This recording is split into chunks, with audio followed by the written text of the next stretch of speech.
I have a really hard time figuring out how the brain of a Democrat works. And maybe you can help me out with this. So right now they're complaining about the fact that ICE is going around and they have to cover their faces while they're capturing people to deport out of our country because they're here illegally. Already some of those terms don't seem to resonate with Democrats, but whatever, it's too big of a picture to paint. Well, the problem is it's the Democrats that are the ones that will follow them home. They're the violent ones. They're the ones that are going to shoot them, right? But the other problem is this. Where were these people when children were being trafficked across our border? They didn't say a word. In fact, they probably voted for Kamala Harris. And by voting for Kamala Harris, they voted in support of allowing for kids to be trafficked across our border. Men and women, right? In addition to that, where were they at when all the fentanyl was killing hundreds of thousands of Americans? Or 300,000 Americans died because Democrat voters insisted on voting on somebody that was going to open our border.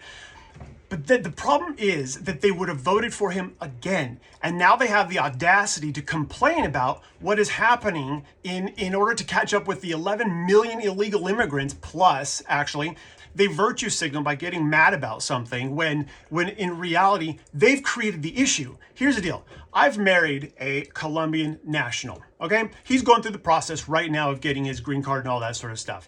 If he were to be deported by mistake, he's intelligent enough to say, this really irritates me, but what irritates me is the fact the Democrats allowed for this emergency to happen in our country where we had to take immediate and harsh action to get these people out of the country. And I got caught up in their mess. Democrats, it's your mess. It's your fault. You did this to our country. You are responsible for so many people being trafficked, for so many people dying, and you would have voted for it again. So quit virtue signaling. Quit speaking up about stuff because all you're doing is adding to the continual ranting of lunatic leftism that is leaving the rest of your party wondering, where do they belong? All right, so get with the program. And honestly, if anyone can help get into the brain of a Democrat, help me understand. I just can't relate.